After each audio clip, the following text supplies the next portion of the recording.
The phone was ringing again, and Brian Robinson knew exactly who it was before he even looked at the screen. It had become a ritual over the past 3 months, these late-night calls from Brandon Brooks, his best friend since college, his straight best friend who had started calling every single night at exactly 11:15. Their conversations stretching longer and longer, the silence before hanging up growing more weighted with each passing evening. Brian's heart hammered against his ribs as he stared at Brandon's name flashing on the display. 3 rings. 4. He could let it go to voicemail like he had been tempted to do for weeks now. Could pretend he was asleep. Could avoid whatever this was becoming between them. But his finger moved of its own accord, swiping to answer. "Hey," Brian said, his voice rougher than he intended. "Hey yourself." Brandon's voice was soft, intimate in a way that made Brian's chest tighten. "Were you asleep?" "No, I was just reading." Brian glanced at the book lying forgotten beside him on the bed, its pages unturned for the past hour, as he had waited for this call, as he did every night now. "What are you reading?" It was always the same question, this gentle probing into the mundane details of Brian's evening, as if Brandon was trying to map out every moment of his day, every breath he took when they weren't together. Just some mystery novel, nothing special. Brian shifted against his pillows, phone pressed tight against his ear. "How was your day?" "Long, boring. I kept thinking about calling you earlier." The admission hung between them, loaded with something Brian didn't dare name. This was new, this honesty about thinking of each other, about wanting to reach out. 3 months ago, Brandon would never have said something like that. 3 months ago, they talked maybe twice a week, casual conversations about work and weekend plans and the mundane logistics of friendship. Quote 9. Brandon's voice dropped even lower. "I guess I didn't want to seem too eager." Too eager for what? Brian wanted to ask, but the words stuck in his throat. Instead, he listened to Brandon breathe on the other end of the line, that soft rhythm that had become as familiar as his own heartbeat. "Brian? Yeah? Can I ask you something?" Here it was, the moment that came every night now, when Brandon would ask him something that felt too personal, too intimate for a straight guy to be asking his gay best friend. Questions about loneliness, about connection, about what it felt like to really want someone. Of course. "Do you ever feel like you're just going through the motions? Like you're living someone else's life?" Brian closed his eyes, familiar ache spreading through his chest. "Sometimes." "I broke up with Jessica." The words hit Brian like a physical blow. Brandon had been dating Jessica for 6 months, had seemed happy enough or at least content. They had talked about her occasionally during these calls, though Brian had noticed Brandon mentioned her less and less as the weeks went on. "When?" "Yesterday, after work. I just looked at her and realized I was pretending to be someone I'm not." Brian's grip tightened on the phone. The silence stretched between them, heavy with implications Brian was afraid to examine too closely. Brian finally managed. Someone, quote, Brandon paused. Quote, and quote, now, and quote, and Brian remembered that conversation. 3 months ago, the night everything had started to shift between them. They had been drunk on whiskey and the easy camaraderie of old friendship, and Brandon had asked him about coming out, about how he had known. Brian had been more honest than usual, maybe because of the alcohol, maybe because of the way Brandon had been looking at him in the dim light of the bar. Quote 28, quote 29. Brian's heart stopped beating for a moment, then started again. Too fast, too hard. "Brandon, I know this is crazy. I know I'm probably not making any sense, but these past few months, talking to you every night, it's like I've been waking up from some kind of sleep, like I've been sleepwalking through my whole adult life. Before we see how this ends, tell us where you're watching from and hype this video in the comments. This story is about to take a turn that will change everything between these two friends." Brian whispered. Brian couldn't breathe, couldn't think, couldn't process what he was hearing. "Brandon, you're straight." "Am I?" The question was barely audible. "Because I've been thinking about kissing you for weeks now, and that doesn't feel very straight to me." The confession hung in the air between them, impossible and perfect and terrifying.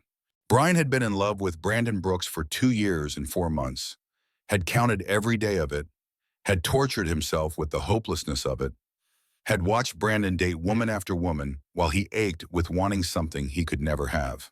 You don't know what you're saying, don't I? Brandon's voice was stronger now, more certain. Nine, quote 40, quote Veshan. Brian closed his eyes, felt the familiar war between hope and self-preservation raging in his chest. But Ulfrauser, quote Tarpton, quote The words shattered something inside Brian, some carefully constructed wall he had built around his heart to keep it safe from exactly this kind of hope. Quote for saying, he whispered, quote Bertrama, but to understand how they had arrived at this moment, how a friendship that had seemed so clearly defined had transformed into something neither of them had seen coming, you had to go back to the beginning, back to 3 months earlier, to the night at Murphy's pub when everything had started to change. It had been a Thursday night in late September, unseasonably warm for the season, and they had met for their usual monthly drink at Murphy's, the dive bar near Brian's apartment that they had been frequenting since college. Brandon had seemed different that night, quieter than usual, distracted in a way that made Brian study his face in the dim light. You okay? Brian had asked, nursing his second whiskey and watching Brandon fidget with his beer bottle. Jessica wants to move in together. The statement had hit Brian like a punch to the gut, though he had tried to keep his expression neutral. Brandon had been dating Jessica Martinez for 3 months at that point, a marketing executive he had met through work, and Brian had been preparing himself for the inevitable progression of their relationship. That's good, right? You guys seem happy. Brandon had shrugged, peeling at the label on his bottle. I guess. I don't know. It feels fast. 3 months isn't that fast for people our age. Isn't it? Brandon had looked up at him then, something searching in his expression. How do you know when you're with the right person? The question had caught Brian off guard. Brandon had never asked him for relationship advice before, had always seemed confident in his romantic choices, even when those choices had made Brian's chest ache with jealousy. Quote 55, quote diadem, Brian had taken a long sip of his whiskey, using the burn of it to cover the complicated emotions that always came with talking about his ex. David Chen had been a good man, kind and intelligent, and everything Brian should have wanted. But he had also been safe, predictable, someone Brian had chosen with his head rather than his heart. Up to 57. Quote 58.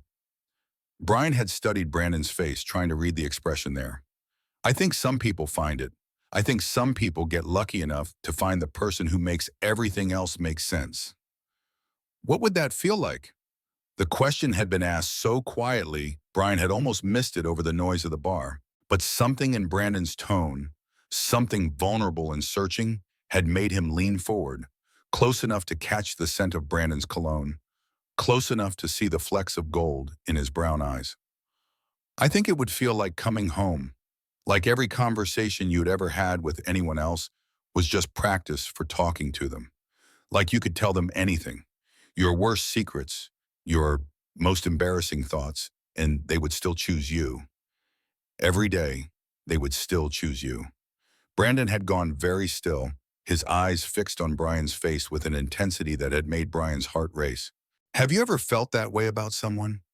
The question had been a knife turning in Brian's chest because yes, he had felt that way. Was feeling that way right then, sitting across from his best friend in a dimly lit bar, close enough to touch, close enough to kiss if Brandon had been anyone else, if the world had been different, if Brian had been braver. He had whispered, quote to quote someone. Brandon had reached across the table then, his fingers brushing against Brian's hand, just for a moment, just long enough to send electricity shooting up Brian's arm. Quote after quote frenzy, quote on. Brian had looked up sharply, but Brandon had been staring down at his beer, his expression unreadable. They had talked for another hour after that, the conversation drifting to safer topics, work and mutual friends and Brandon's upcoming promotion. But something had shifted between them that night. Some invisible line had been crossed. And when they had parted ways outside the bar, Brandon had hugged him longer than usual, his arms tightening around Brian's shoulders, like he was reluctant to let go. Quote 69. Brandon had murmured against Brian's ear, "You always know what to say." Brian had driven home that night with his heart hammering and his hands shaking on the steering wheel, trying to convince himself that he had imagined the way Brandon had looked at him, the way his touch had lingered, The way his voice had dropped when he talked about finding the right person. The first phone call had come 2 nights later. Brian had been grading papers, red pen in hand, when his phone had buzzed with Brandon's name.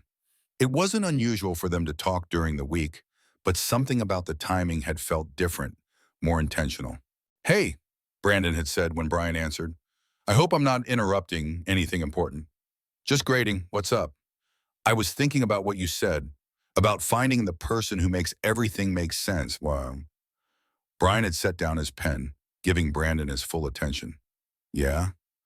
I keep thinking about Jessica, about moving in with her, and I can't shake the feeling that I'm about to make a huge mistake." "Why?" "Because when I imagine coming home to her every day, when I imagine sharing a bed with her every night, when I imagine building a life with her, I feel nothing. Like I'm going through the motions of what I think I'm supposed to want instead of what I actually want." Brian had closed his eyes, familiar ache spreading through his chest. "What do you actually want?" "I don't know. That's the problem. I feel like I've been sleepwalking through every relationship I've ever had, just doing what was expected of me, dating the right kind of women, saying the right things, playing the part of the straight guy, looking for his wife and his white picket fence." The words had hit Brian like a physical blow.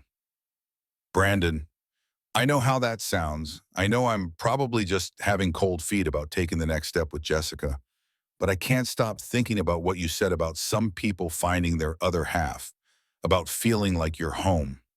What about it?" "I think I know what that feels like now, and it's not with Jessica." Brian's heart had stopped beating for a moment, then started again. Too fast, too hard.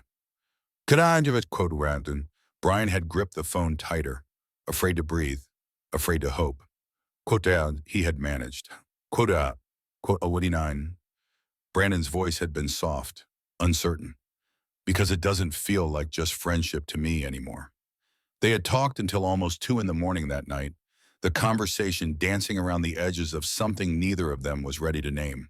When they had finally hung up, Brian had stared at the ceiling for hours, replaying every word, every pause, every inflection in Brandon's voice. The calls had become a nightly ritual after that. 11:15, every night, Brandon's name lighting up Brian's phone. At first, they had maintained the pretense of casual conversation, talking about their days, about work, about anything except the growing tension between them. But gradually, the conversations had become more intimate, more honest, more weighted with the things they weren't saying.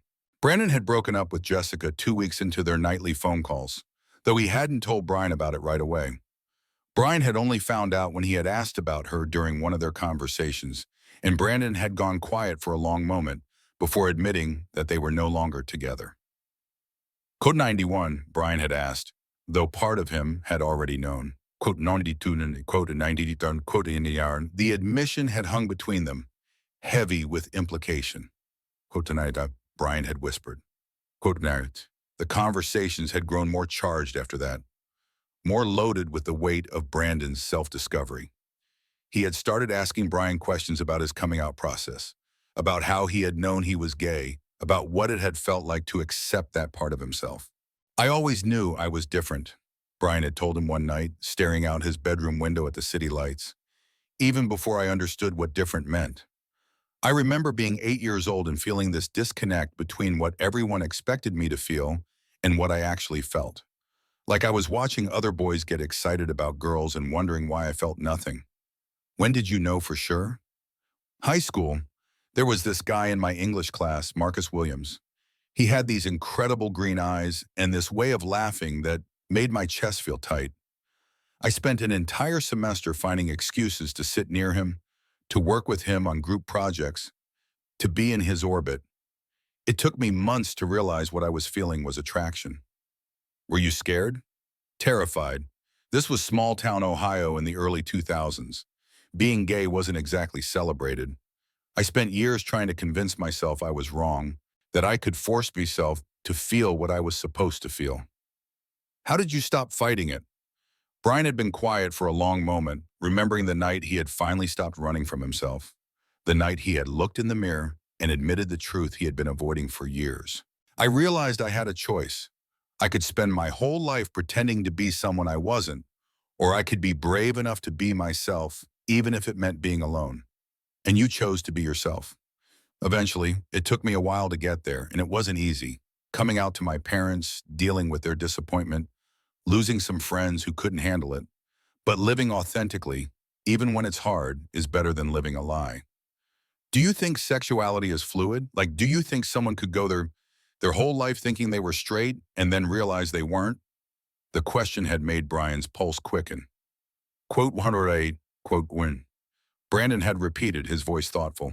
Quote Washan, quote one, quote quote Warren, quote Warren, Brian had said, his heart aching with love and hope and fear. Quote 115. So the phone calls had continued, night after night, each conversation bringing them closer to something that felt inevitable and terrifying.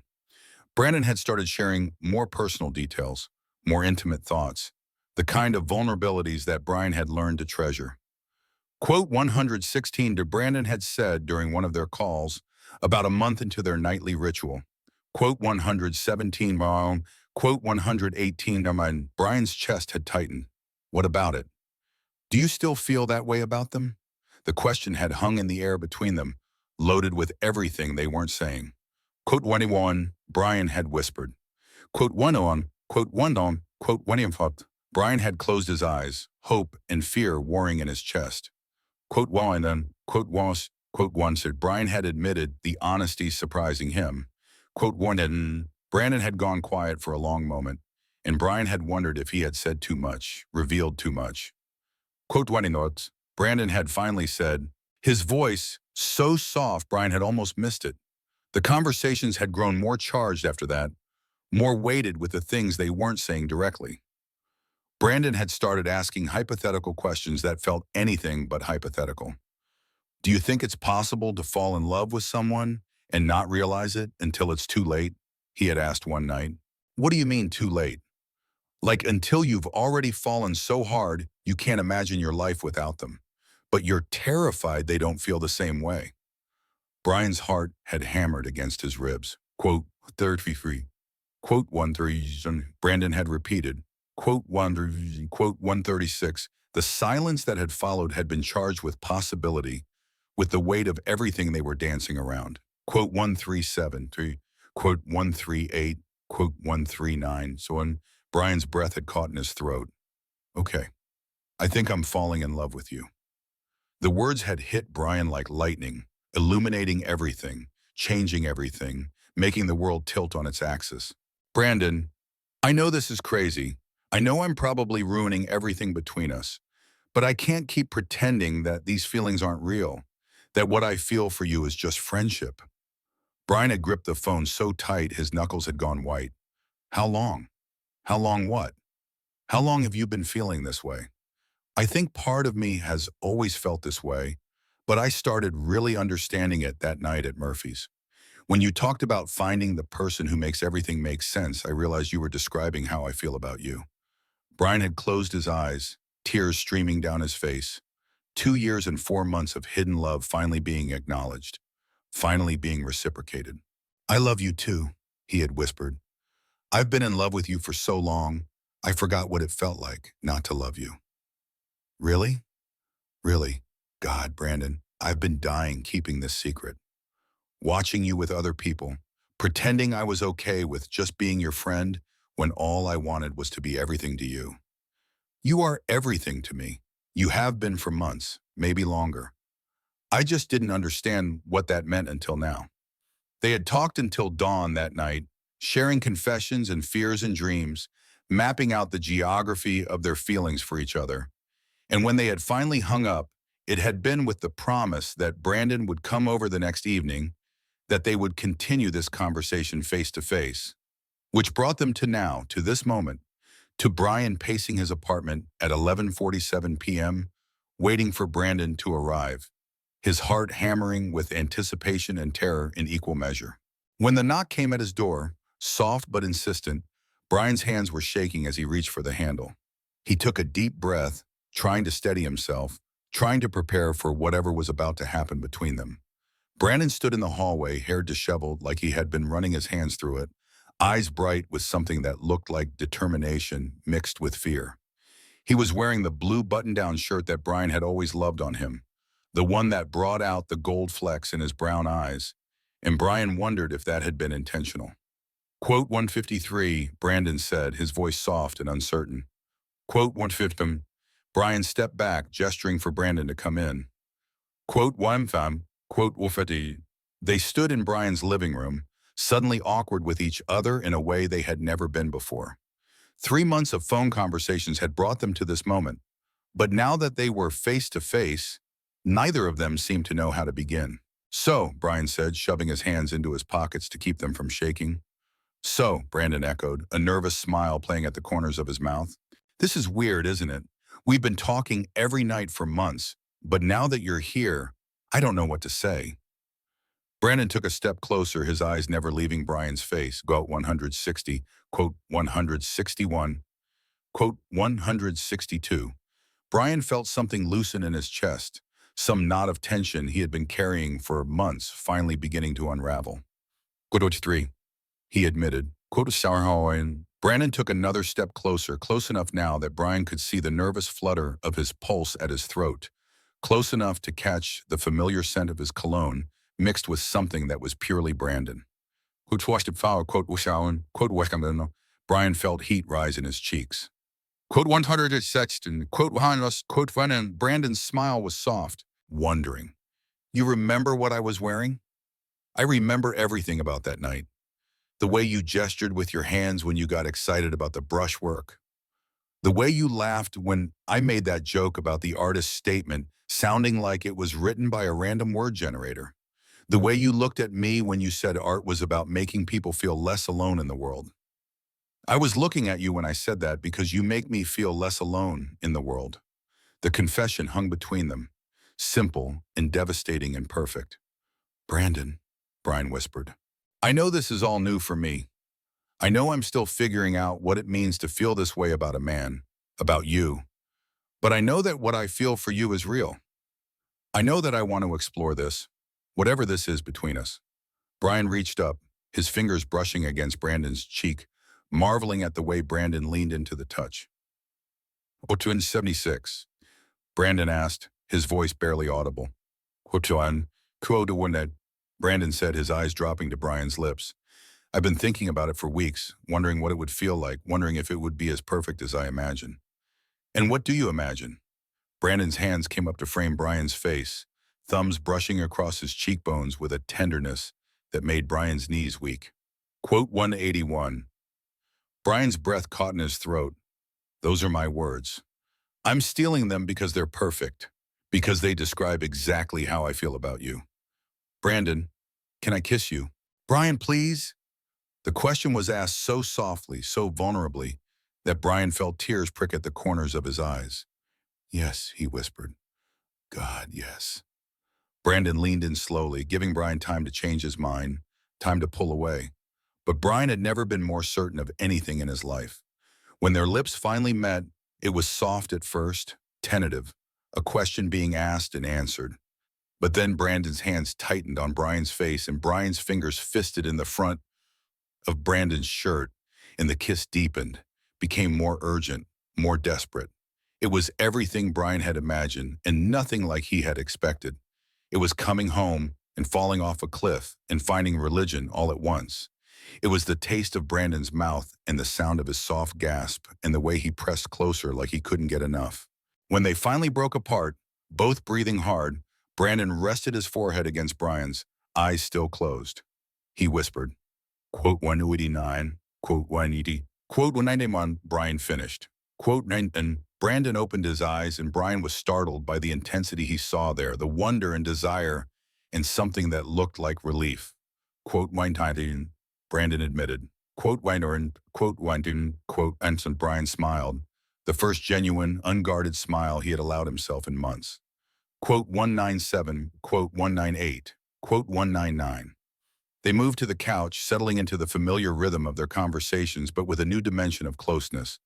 Brandon curled against Brian's side, head on his shoulder, fingers tracing patterns on Brian's chest through his shirt. Brandon said after a while, quote 201, quote Dauntum. Brian pressed a kiss to the top of Brandon's head, breathing in the scent of his shampoo. I'm sure about you. I've been sure about you for 2 years and 4 months. The question is, are you sure about this, about us? I've never been more sure of anything in my life, but I'm also terrified. Of what? Of not being good enough at this, of not knowing how to be what you need, of screwing this up because I don't have experience being with a man. Brian pulled back so he could look at Brandon's face, seeing the vulnerability there, the genuine fear. Adu 7. Kodabawi. Brian cupped Brandon's face in his hands, thumbs brushing across his cheekbones. Then we'll figure it out together. That's what people do when they care about each other. They learn together. You really want this, even though it means dating someone who's never been with a man before? I want you, however you come, whatever your experience level, whatever fears you have, I want all of it, because it's you. Brandon's smile was radiant, transforming his entire face. Kututuaom, kutaharimon. They talked until almost dawn, sharing fears and hopes and dreams, mapping out the new territory of their relationship. They talked about coming out, about how to tell their friends and families, about what it would mean for Brandon to embrace this part of himself that he was just discovering. Hutut inform, Brandon said as the first light of dawn was beginning to filter through Brian's curtains. I want to be the kind of partner you deserve. You already are, Brian said, pressing a soft kiss to Brandon's temple.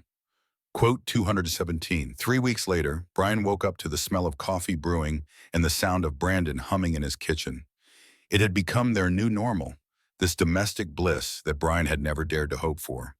Brandon had been staying over most nights, their relationship progressing naturally from those tentative first kisses to something deeper, more intimate, more real than anything Brian had ever experienced. Quote 200.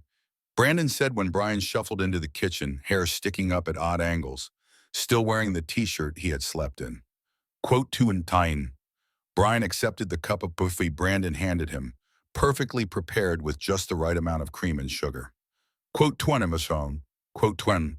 Today was the day they had decided to tell their friends about their relationship. They had planned a casual dinner party, inviting their closest mutual friends, under the pretense of Brandon wanting to cook for everyone. It would be their coming out as a couple, their first public acknowledgement of what had been growing between them. Quote 22. Brian asked, studying Brandon's face for signs of doubt or fear. A little, but good nervous. Like, excited nervous. Brandon moved around the kitchen with easy familiarity, pulling ingredients from the refrigerator for breakfast. It amazed Brian how quickly they had fallen into this rhythm, how natural it felt to share space with Brandon, to wake up beside him, to plan their days around each other. I still can't believe this is real sometimes, Brian admitted, settling onto one of the bar stools to watch Brandon cook. What part? All of it. You here making me breakfast, the way you kiss me goodbye when you leave for work, the way you call me during your lunch break just to hear my voice, the way you look at me like I'm the best thing that's ever happened to you. Brandon set down the spatula he was holding and moved around the counter to stand between Brian's knees, hands settling on his waist. Quotuan, he said seriously. Quotubau, quotuan, quotuborn.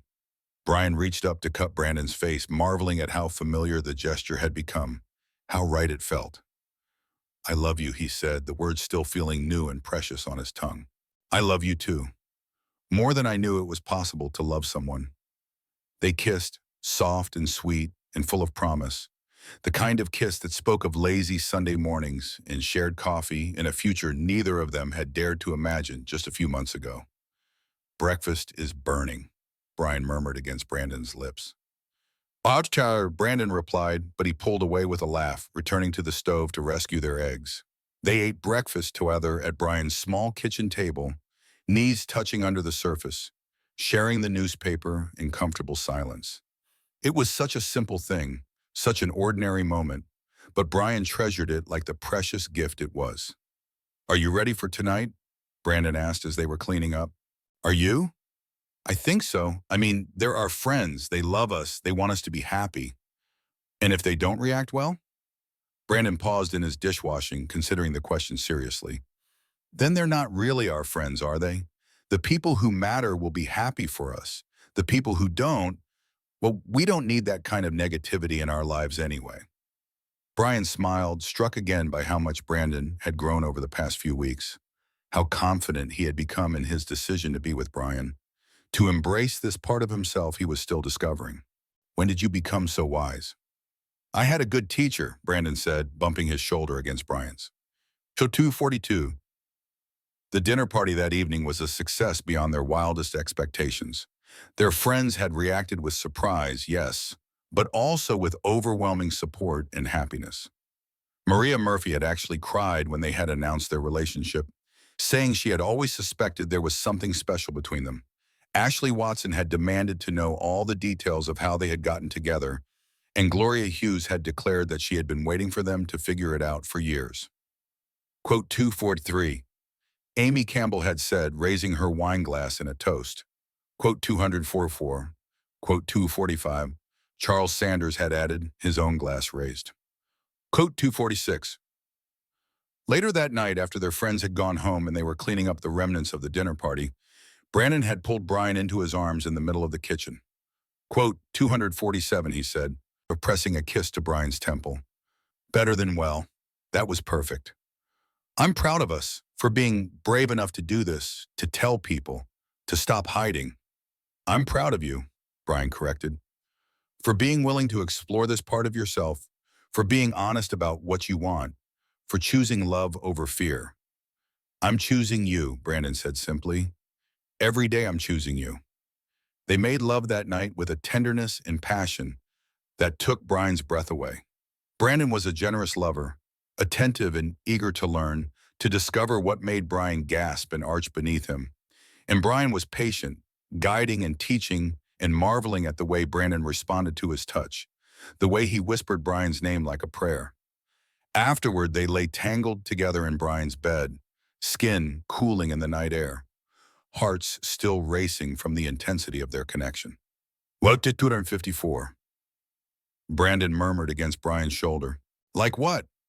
So right, so perfect, like we were made for each other. Brian pressed a kiss to the top of Brandon's head, breathing in the familiar scent of his hair.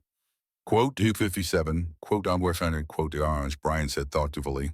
Quote discussion, quote sorry, quote nation. They talked quietly until they fell asleep, wrapped around each other, safe and loved and complete. 6 months later, Brian was grading papers at his kitchen table when his phone rang. He glanced at the display and smiled, seeing Brandon's name, even though they lived together now and Brandon was just at the grocery store. Miss me already? Brian answered, his voice warm with affection. Always, Brandon replied, and Brian could hear the smile in his voice. I'm standing in the cereal aisle trying to remember if you prefer the honey nut kind or the regular kind. Honey nut? Always honey nut. Right, I should have known that by now. You've only lived with me for 3 months. You're still learning my cereal preferences. What else don't I know about you?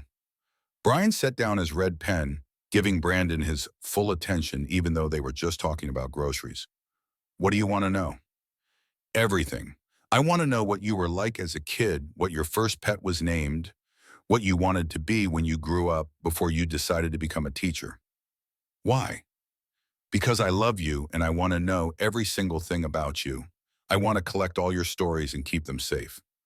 Brian's heart swelled with love for this man who had transformed his entire world, who called him from grocery stores just to hear his voice, who wanted to know every detail of his life. Quote 7 on, quote 7 of, Brandon said softly. Quote 200, quote to town, I quote. Brian closed his eyes, overwhelmed by the depth of emotion in Brandon's voice, by the casual way he said things that made Brian's heart race. Quote 279, Brian said. Quote Turan, quote, and they quote Turan. When Brandon came home from the grocery store 20 minutes later, arms full of bags, Brian was waiting for him in the kitchen. He took the bags from Brandon's hands and set them on the counter, then pulled Brandon into his arms. What's this for? Brandon asked, but he was already melting into the embrace. For calling me from the cereal aisle with this, for wanting to know about my childhood goldfish, for choosing me every day. Easy choice, Brandon murmured against Brian's ear. Quote 287. They kissed in their kitchen, surrounded by grocery bags and the ordinary magic of their shared life.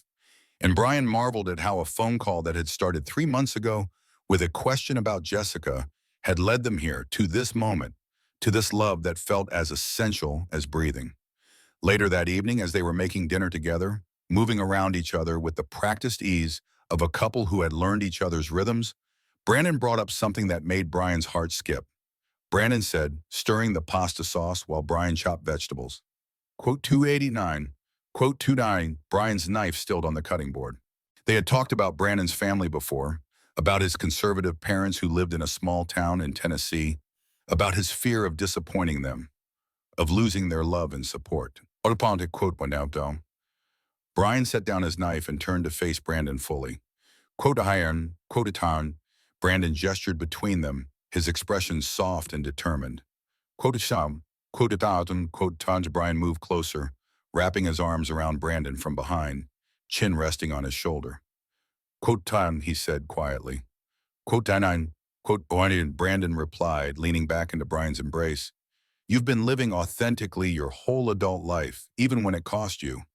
You showed me that it was possible. We can practice what you want to say. If that would help, we can role-play the conversation. Would you? That would actually be really helpful.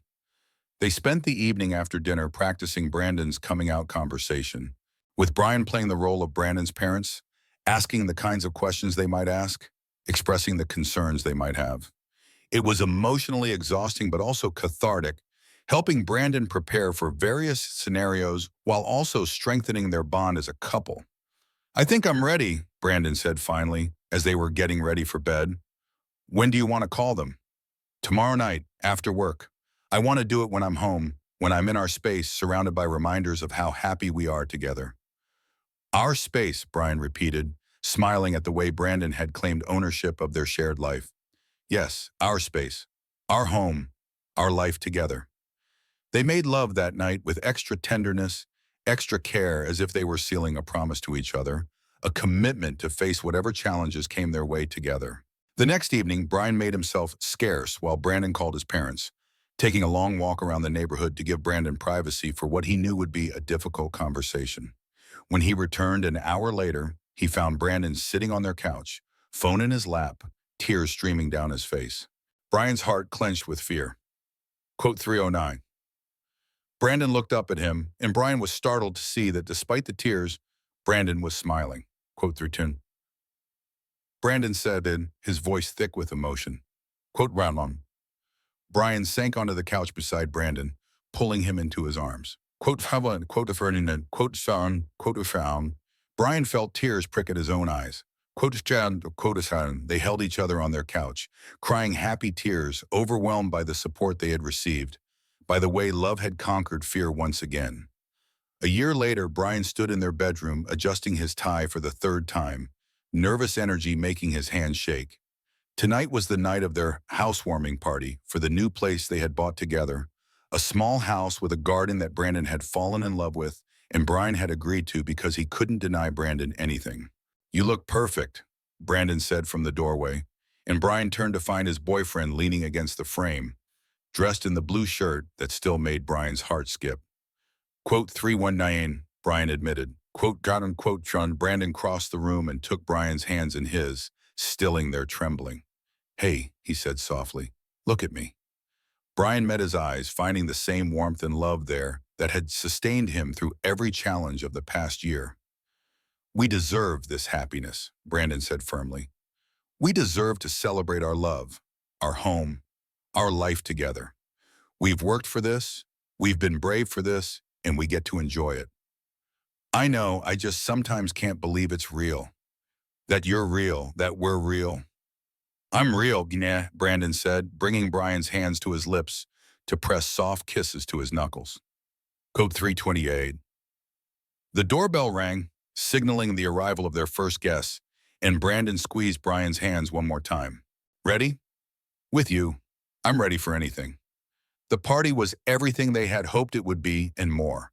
Their house was filled with laughter and conversation, with friends and family who had come to celebrate their new home and their relationship. Brandon's parents, Jonathan and Evelyn, had flown in from Tennessee, And Brian had been amazed by how warmly they had welcomed him, how genuinely happy they seemed to be for their son. Quote 3031. Jonathan had said to Brian during a quiet moment on their back patio. Quote 332. Quote 33. Brian had replied. Quote 30. Quote 30. Evelyn had added, joining their conversation. Quote 3. As the evening wound down and their guests began to leave, Brian found himself standing in their living room, watching Brandon say goodbye to people, marveling at how natural he looked in this role of host, of partner, of the other half of their couple. Quote 337, Ashley Watson said, appearing at Brian's side with 2 glasses of wine, just thinking about how much has changed in the past year. Good changes? The best changes. A year ago, I thought I was going to spend my life loving someone who could never love me back. Now look at us. You guys are disgustingly perfect together, Ashley said with a grin. It's nauseating how happy you are. Thanks? I'm serious. You two give the rest of us hope that real love actually exists. After the last guest had left and they had finished cleaning up, Brian and Brandon collapsed onto their couch, exhausted but happy. Good party, Brandon said, his head on Brian's shoulder. With 346, quote 347, quote Fatima, quote founded, Brian laughed, pressing a kiss to the top of Brandon's head. I love our life. Me too. I love this house. I love our friends. I love that we get to do this together. Do what? Everything. Build a life, make a home, grow old together. All of it. They sat in comfortable silence for a while, processing the evening, the milestone of their first party as homeowners, the way their families and friends had celebrated their love. Brian, Brandon said eventually. I want to ask you something, but I'm nervous. Brian pulled back to look at Brandon's face, seeing something serious there, something that made his heart rate pick up. Quote 357. Brandon sat up, turning to face Brian fully, his expression nervous but determined. Quote 358. Brian's breath caught in his throat as Brandon reached into his pocket and pulled out a small velvet box. Brandon, I know we haven't been together that long by some people's standards, but I also know that I want to spend the rest of my life with you. I know that you're my person, my home, my everything. Brandon slid off the couch and onto one knee, opening the box to reveal a simple, elegant ring that was exactly what Brian would have chosen for himself. Brian Robinson, will you marry me? The question hung in the air between them, perfect and terrifying, and everything Brian had dreamed of but never dared to hope for. Yes, Brian whispered, then louder. Yes, of course, yes.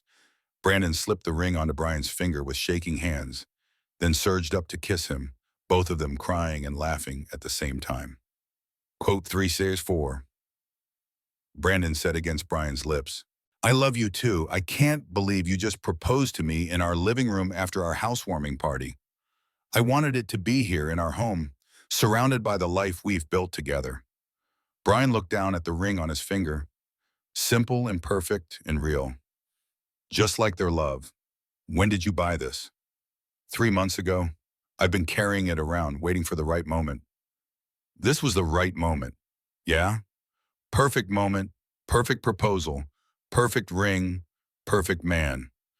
They spent the rest of the evening on their couch making plans and sharing dreams, talking about their wedding, about their future, about the life they would build together as husbands. I can't wait to call you my husband, Brandon said as they were finally getting ready for bed. I can't wait to call you mine. Their wedding was 6 months later, a small ceremony in the garden of their house, surrounded by the people who had supported their love story from the beginning. Brian's parents had flown in from Ohio, and despite their initial struggles with his sexuality, they had embraced Brandon as a son. Brandon's parents had helped plan the entire event, Evelyn taking charge of flowers, while Jonathan handled the catering. Brian stood at their makeshift altar, which was really just an archway of flowers that Ashley and Gloria had constructed, watching Brandon walk down the aisle toward him. Brandon looked incredible in his navy suit, his smile radiant as he made his way through their small gathering of family and friends. When Brandon reached him, he took Brian's hands, and Brian was struck by how steady they both were, how right this moment felt. Brandon whispered, Auto 375. Brian replied the same words they had exchanged that first night Brandon had come to his apartment, when everything had changed between them. The ceremony was simple and perfect, their vows heartfelt and honest, full of references to late-night phone calls and the courage to choose love over fear.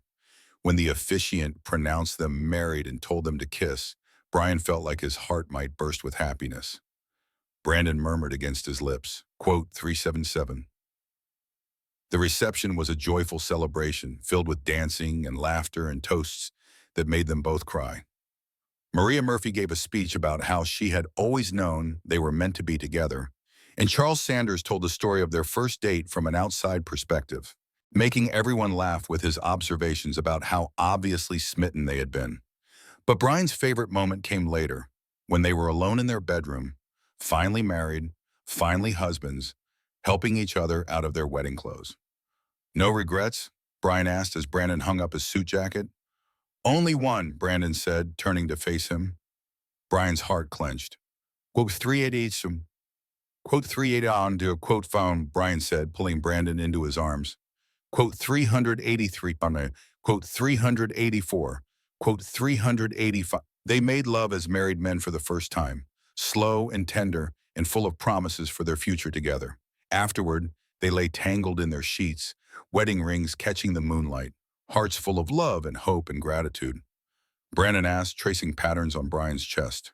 I'm thinking about that night you called me and said you thought you were falling in love with me. I'm thinking about how terrified I was that I was dreaming, that I would wake up and none of it would be real. And now? Now I know it's real. Now I know that sometimes fairy tales do come true, even for people who think they're too old or too cynical or too broken to believe in them. We're not broken, Brandon said firmly. We never were. We were just waiting for each other. I would have waited forever for you. Good thing you didn't have to. They talked quietly until they fell asleep, wrapped around each other, safe and loved and married, their story finally complete, but their life together just beginning. 5 years later, Brian woke up to the sound of Brandon talking quietly on the phone in their kitchen. It was Saturday morning, and they usually spent weekend mornings in bed together, drinking coffee and reading the paper, and enjoying the luxury of not having anywhere to be. Brian padded downstairs in his pajamas, curious about who Brandon was talking to so early in the morning. I know, Mom, but we want to wait until we're sure before we tell everyone, Brandon was saying, his back to Brian as he stood by the coffee maker. Brian frowned, wondering what they were waiting to be sure about, what secret Brandon was keeping from him. Tell everyone what? Brian asked, and Brandon spun around, phone still pressed to his ear. I have to go, Mom. Brian's awake. I'll call you later. Brandon hung up and turned to face Brian with a guilty expression. What was that about? Sit down, Brandon said, gesturing to the kitchen table. I have something to tell you. Brian's heart started racing. Quote 400, I said quote 400, Brandon said, his face breaking into a grin. Quote Frau. Brian stared at him, not comprehending. Quote fired by quote farm. Brian felt the world tilt on its axis the same way it had that night Brandon had first told him he was falling in love with him. Quote for you, he whispered. Quote frosted. Brian launched himself across the kitchen, pulling Brandon into his arms, both of them crying and laughing at the same time. Quote Franny, Brian said over and over. Quote fraud, quote fun, quote fun, quote Victor, Brandon admitted. Quote from, quote French, Brian said firmly. Quote 414 and quote 415, Brandon repeated, wonder in his voice. Quote 416. They spent the rest of the morning talking about their dreams for parenthood, about the kind of parents they wanted to be, about how their love story was about to expand to include another person. The meeting with the birth mother, Sarah, went beautifully. She was 19, brave and thoughtful, and she told them that she had chosen them because their story gave her hope that love could conquer anything. She said. Quote Brian asked, heart racing. Quote Sarah said with a smile. Quote 4221. Quote Brandon said, reaching for Brian's hand. Everything about this is perfect. 3 months later, they were holding their son for the first time, a tiny, perfect bundle named David Brandon Robinson Brooks, after Brian's ex who had taught him about comfortable love and Brandon's middle name that Brian had always loved. He's beautiful, Brandon whispered, tears streaming down his face as he held their son. He's ours, Brian said, still in awe of the miracle of it all. He's ours. They brought David home to the house where they had fallen in love, where they had gotten engaged, where they had started their life together. And as Brian watched Brandon rock their son to sleep that first night, singing the same lullaby his own mother had sung to him, he marveled at how their love story had grown to encompass this new life, this new adventure. "What are you thinking about?" Brandon asked softly, not wanting to wake the baby. "I'm thinking about how our story started with phone calls at 11:15 every night, and now it includes lullabies at 2 in the morning. Good evolution? The best evolution. I love our story, Brandon. I love every chapter of it. Even the scary parts? Especially the scary parts. The scary parts are what made us brave enough to choose each other." Brandon smiled, pressing a soft kiss to David's forehead before placing him in his crib. "Quote Varthy Theory," he said, pulling Brian into his arms. Quote found 10 years later, Brian stood in their backyard, watching Brandon teach 9-year-old David how to throw a baseball, while their 5-year-old daughter Emma chased butterflies through their garden. They had adopted Emma when David was 3, another gift from the universe, another expansion of their love story. David called out, winding up for what he clearly thought was going to be an impressive pitch. Quote 436 phone, Brian called back, phone in his hand as he tried to capture the moment on video. The ball went wide, nowhere near Brandon's glove, but Brandon cheered anyway, running to retrieve it with exaggerated enthusiasm that made David beam with pride. "Your turn, Em," Brandon called to their daughter, who abandoned her butterfly chase to run over and demand the ball. Brian's phone rang, and he glanced at the display, surprised to see an unknown number. Quote 438, quote 439, quote 440, quote 441. Brian's heart skipped. Marcus Williams, the boy with the green eyes who had made him realize he was gay all those years ago. "Marcus, of course I remember you. How are you?" "I'm good, really good. I'm actually calling because I saw your wedding announcement in our hometown paper a few years back, and I wanted to reach out. I hope that's not weird." "Not weird at all. What's up?" "I wanted to thank you." "Thank me? For what?" "For being brave enough to be yourself in high school. For coming out when it wasn't easy, when our town wasn't exactly welcoming to people like us. You probably don't remember, but you gave a speech at graduation about authenticity, about having the courage to be who you really are." Brian did remember that speech, remembered how terrified he had been to give it, how Brandon had been in the audience cheering him on. "I remember. That speech changed my life. It gave me the courage to come out myself, to stop hiding who I was. I wanted you to know that your bravery made it possible for me to find my own." Brian felt tears prick at his eyes. "Marcus, I had no idea. I'm married now, to an amazing man named Peter. We have 2 kids and we're happy, really, truly happy. And it all started with your speech, with your example of what it looks like to choose authenticity over fear. I'm so glad you found your happiness. I am too, and I'm glad you found yours. Your husband looks like a good man. He's the best man. He taught me that love is worth fighting for." "That's beautiful. Well, I should let you go. I just wanted to say thank you and congratulations on your beautiful family." After Brian hung up, he stood in his backyard for a moment, watching his husband play with their children, marveling at the ripple effects of courage, at how choosing love over fear had not only changed his own life, but had apparently helped change someone else's as well. Brandon asked, jogging over after David had declared himself tired of baseball. Quote 457, Brian said, pulling Brandon into his arms.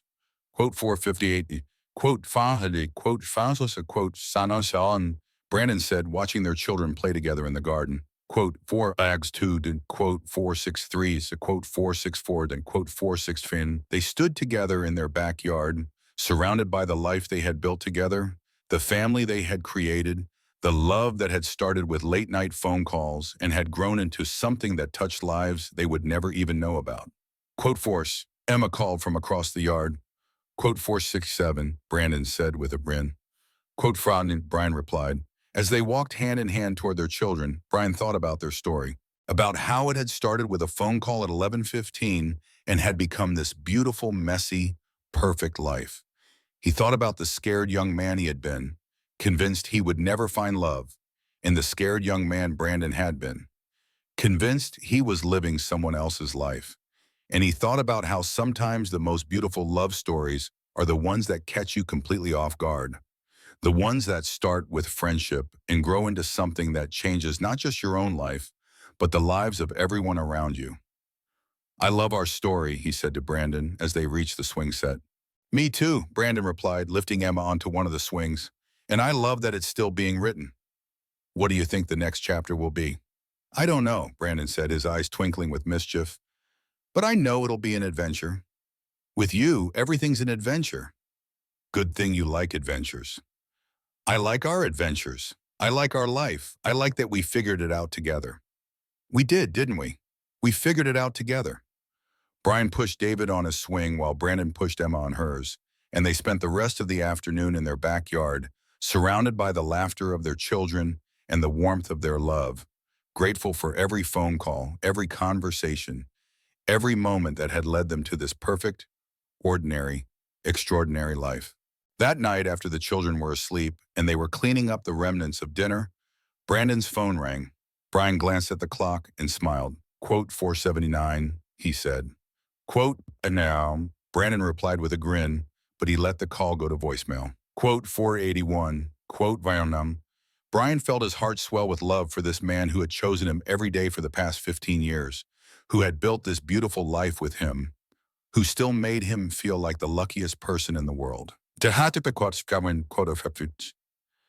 They finished cleaning the kitchen together, moving around each other with the practiced ease of a couple who had learned each other's rhythms years ago, who had weathered every storm together, who had chosen love over fear again and again and again. And as they turned off the lights and headed upstairs to their bedroom, Brian reflected on their story one more time, on how a series of phone calls that had started in confusion and fear had become this life of love and joy and purpose. Sometimes the most frightening dares led to the most beautiful discoveries. Sometimes the person you thought you could never have turned out to be the person you were always meant to find. Sometimes love really did conquer all. Their story had started with Brandon calling him every night and hanging up slower each time, with the growing weight of unspoken feelings and the courage to finally speak them aloud. It had become a love story that had touched not just their own lives, but the lives of everyone around them, a testament to the power of choosing authenticity over fear, love over safety, truth over comfort. And as they settled into bed together, as they had every night for the past 15 years, Brian knew that their story was far from over. There would be more chapters, more adventures, more moments of choosing each other over and over again. But for now, in this moment, surrounded by the quiet of their home and the warmth of their love, Brian was content to simply hold his husband and marvel at the beautiful, complicated, perfect story they had written together. Then they were both exactly where they needed to be.